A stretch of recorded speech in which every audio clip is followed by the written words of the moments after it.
ऐसे तमाम डायलॉग हैं जो अमिताभ बच्चन सदी के महानायक ने लकीर की तरह पत्थर पर खींच दिए। नमस्कार, आपके साथ हूं मैं राजीव शर्मा। सदी के महानायक अमिताभ बच्चन को सबसे बड़ा सम्मान मिलने जा रहा है। राष्ट्रपति भवन में अमिताभ बच्चन को रामनाथ कोविंद राष्ट्रपति सिनेमा का बेहद नामचीन पुरस्कार दादा साहब फाल्के अवार्ड देंगे। राष्ट्रीय फिल्म पुरस्कार पाने वाले फिल्म निर्माता, निर्देशक और तमाम कलाकार भी इस ऐतिहासिक पल के गवाह बनेंगे। तस्वीरें आपके टीवी स्क्रीन पर अमिताभ बच्चन के पुत्र अभिषेक बच्चन इस वक्त तस्वीरों में आपको देख रहे हैं। मां जया बच्चन भी दिख रही है। प्रकाश जावड़ेकर मंत्री इस वक्त टीवी स्क्रीन पर आपको दिखाई पड़ रहे हैं। सम्मान राष्ट्रपति भवन में राष्ट्रपति रामनाथ कोविंद देने वाले हैं। 66वां राष्ट्रीय फिल्म पुरस्कार, जिसमें अमिताभ बच्चन सदी के महानायक को दादा साहब फाल्के पुरस्कार के लिए चुना गया। एक ऐसा पुरस्कार जो जीवन भर सिनेमा जगत की सेवा करने और बेहतरीन काम छोड़ने के एवज में उसके रिकॉग्निशन को देखते हुए दिया जाता है। 1969 में पहली बार देविका रानी को यह अवार्ड दिया गया था। 17वां राष्ट्रीय फिल्म पुरस्कार था वो। और आज Amitabh Bachchan star of the millennium, सदी के महानायक, तस्वीरों में आप देखिए इंतजार कर रहे हैं महामहिम का कि उनको दादा साहब फाल्के पुरस्कार से नवाजें। 50 साल बेमिसाल बॉलीवुड के शहंशाह। और ये बात सही है कि कोई यूं ही नहीं बन जाता अमिताभ, उसके लिए तपस्या करनी पड़ती है। 7 हिंदुस्तानी से अगर शुरुआत होती है और वो टीवी स्क्रीन पर कौन बनेगा करोड़पति नामक एक कार्यक्रम की पॉपुलैरिटी तक आकर रुकती है, तो उसके पीछे एक बड़ी मेहनत, एक बड़ा अनुभव, एक ऐसी चीज जो कि इस शख्स को एकदम ही अलग कतार में लाके खड़ा कर देती है। और जब सिनेमाई पर्दे पर कोई अलग कतार में खड़ा हो जाता है तो दादा साहब फाल्के पुरस्कार ही उसका वो सम्मान होता है जो सर्वोच्च और सर्वश्रेष्ठ कहा जा सकता है, उदय कहा जा सकता है। उदय प्रताप सिंह ज्यादा जानकारी के साथ फोन लाइन पर हमारे साथ जुड़ रहे हैं। उदय, एक बेहतरीन तस्वीरें इस वक्त हमारे दर्शक देख पा रहे हैं और फिलहाल महामहिम इस वक्त आ गए हैं।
भारतीय सिनेमा के कलाकारों को उनके योगदान और उनकी सीधी साधना को सम्मानित करने के लिए दादा साहब फाल्के पुरस्कार से उन्हें नवाजा जाता है।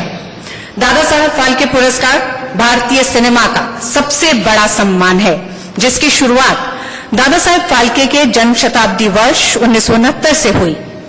भारतीय सरकार की ओर से ये सम्मान किसी व्यक्ति विशेष को भारतीय सिनेमा में उनके आजीवन योगदान के लिए दिया जाता है। देविका रानी से लेकर अमिताभ बच्चन जी तक अनगिनत बार हमने गौरव गाथा का ये झिलमिलाता अवसर देखा है, जब दादा साहब फाल्के पुरस्कार से सितारों और कला साधकों का सम्मान हुआ। और इस साल ये पुरस्कार भारतीय सिनेमा के महानायक, अभिनय के प्रखर सूर्य, अपनी प्रतिभा के जरिए एक आम आदमी की व्यथा, वेदना, उसके हर्ष, उसके संघर्ष को अनेक बार अपने बेजोड़ अभिनय से उकेरने वाले, दुनिया भर में भारतीय सिनेमा का चेहरा बनकर छा जाने वाले सिनेमा के महानायक श्री अमिताभ बच्चन जी को दिया जा रहा है।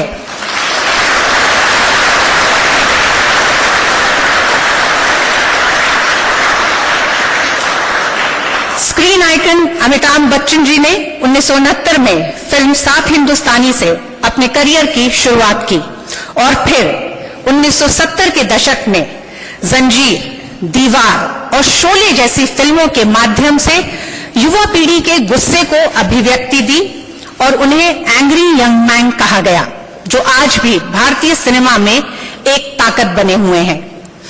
अभिनय के दूसरे दौर में अपने नए निर्देशकों के साथ ब्लैक और पा जैसी प्रयोगधर्मी फिल्में की। आपने टीवी पर भी कामयाबी का नया इतिहास रचा। साल 2000 से आप गेम शो कौन बनेगा करोड़पति को होस्ट कर रहे हैं।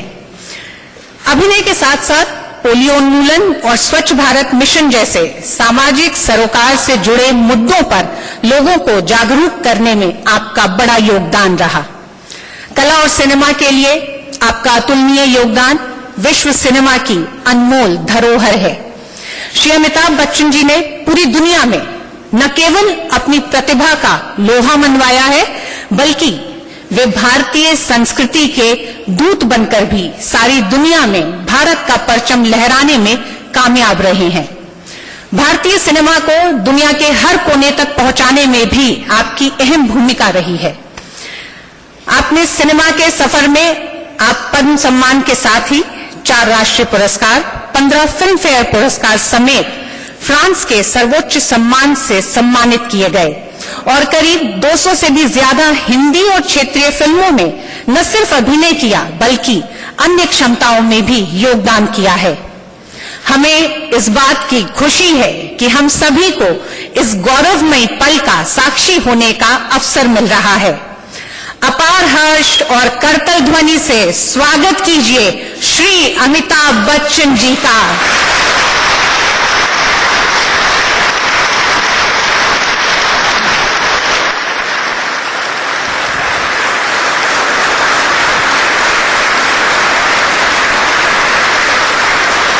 श्री अमिताभ बच्चन को सिनेमा में उनके उत्कृष्ट और अमूल्य योगदान के लिए भारत सरकार द्वारा भारतीय सिनेमा के इस सर्वोच्च और प्रतिष्ठित पुरस्कार से नवाजा जाता है।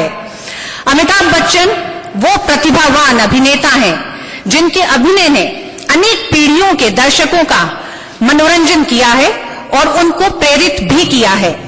वे दशकों तक भारतीय युवाओं की भावनाओं के प्रतिबिंब रहे और अपनी प्रतिभा से किरदारों को सशक्त बनाया।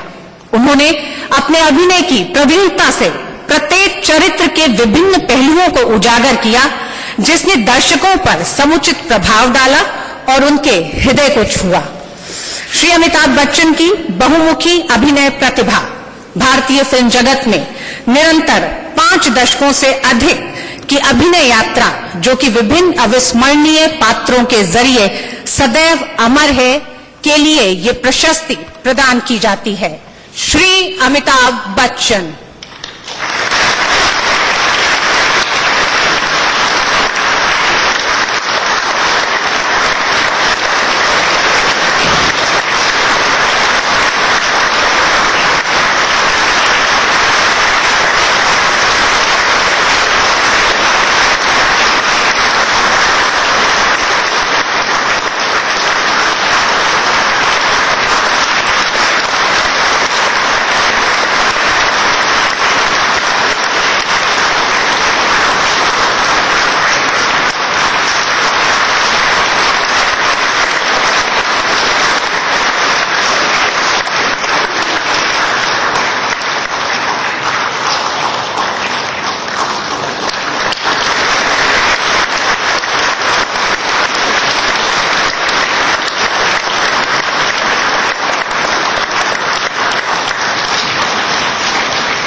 दादा साहब फाल्के सम्मान से सम्मानित श्री अमिताभ बच्चन जी से हम अनुरोध करेंगे कि वो आएं और 2 शब्द कहें।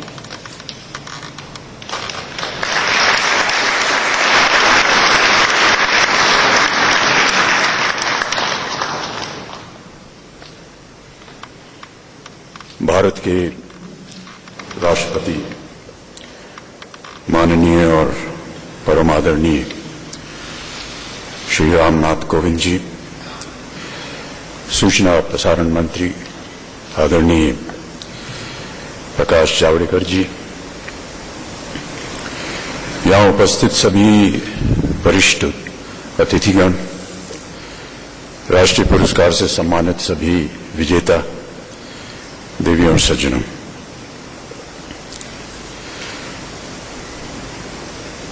मैं भारत सरकार, सूचना प्रसारण मंत्रालय और राष्ट्रीय पुरस्कार के जितने भी जूरी के सदस्य, उनको मैं अपनी ओर से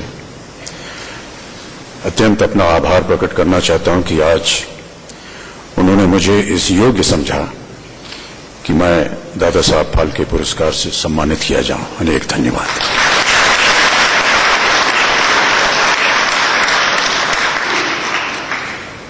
ईश्वर की कृपा रही है, माता पिता का आशीर्वाद रहा है, फिल्म उद्योग के सभी निर्माता, निर्देशक और जितने सह कलाकार, उनका साथ रहा है, लेकिन सबसे ज्यादा भारत की जनता का स्नेह और निष्ठापूर्ण प्रोत्साहन रहा है, जिसकी वजह से आज मैं आपके सामने खड़ा हूं। दादा साहब फाल्के पुरस्कार की स्थापना 50 वर्ष पहले हुई थी और इतने ही वर्ष मुझे इस फिल्म उद्योग में भाग लगने का, काम करने का सौभाग्य प्राप्त हुआ। इसके लिए मैं बहुत आभारी हूं। इस पुरस्कार को मैं बहुत ही विनम्रता से स्वीकार करता हूं, अपना आभार प्रकट करता हूं और नमस्कार करता हूं। अंत में जाने से पहले एक छोटी सी बात कहना चाहूंगा, यदि आपकी आज्ञा हो। जब इस पुरस्कार की घोषणा हुई तो मेरे मन में एक संदेह उठा और दृष्टता के लिए क्षमा प्रार्थी हूं कि क्या कहीं ये संकेत है मेरे लिए कि भाई साहब अब आपने बहुत काम कर लिया, अब घर बैठ के आराम कीजिए। क्योंकि देवियों सज्जनों, अभी भी थोड़ा बहुत काम बाकी है जिसे मुझे अभी पूरा करना है और आगे भी कुछ ऐसी संभावनाएं बन रही हैं जहां मुझे काम करने का अवसर मिलेगा। तो यदि इसकी पुष्टि हो जाए तो बड़ी कृपा होगी आपकी। धन्यवाद।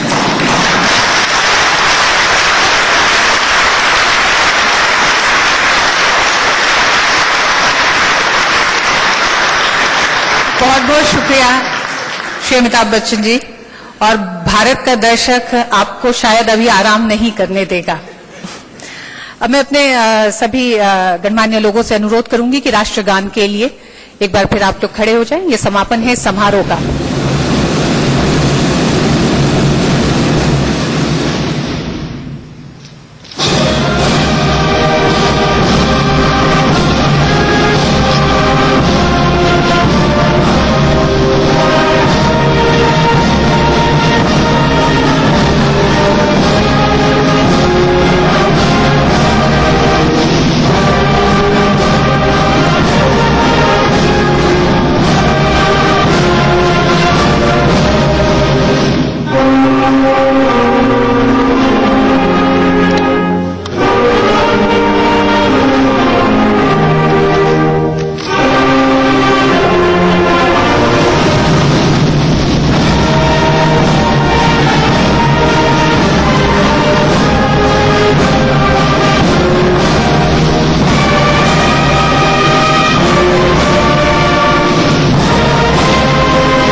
हम आप सभी से अनुरोध करेंगे कि आप लोग अपने स्थान ग्रहण करें।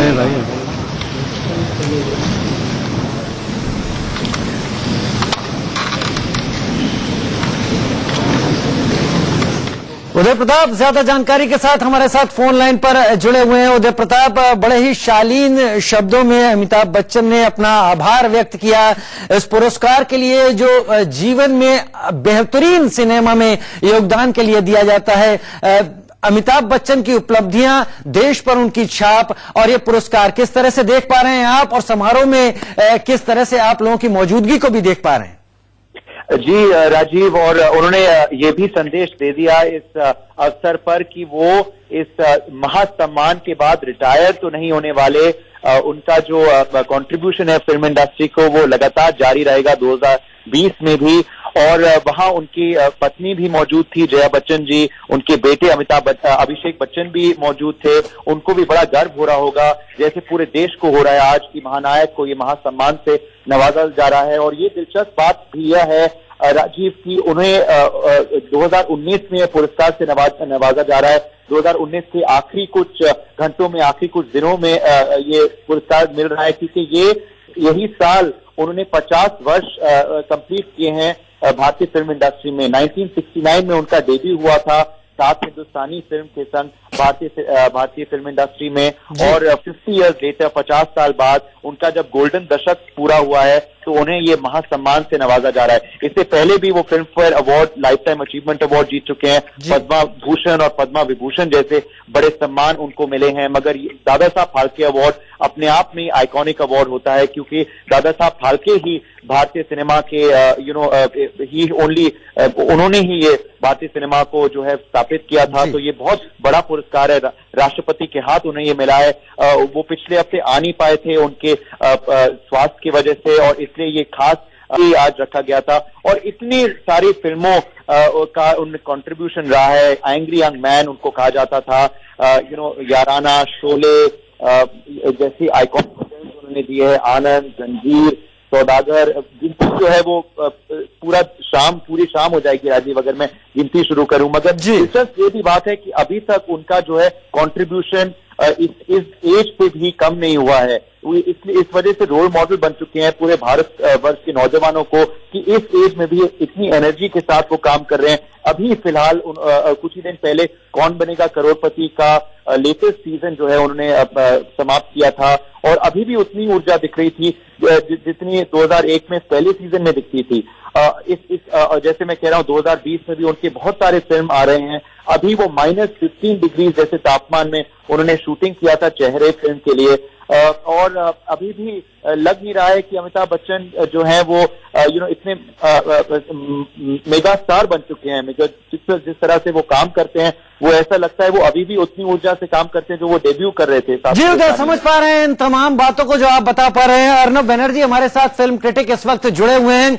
अर्नब, एक बड़ा लम्हा है जहां तक अमिताभ बच्चन की हम बात करें।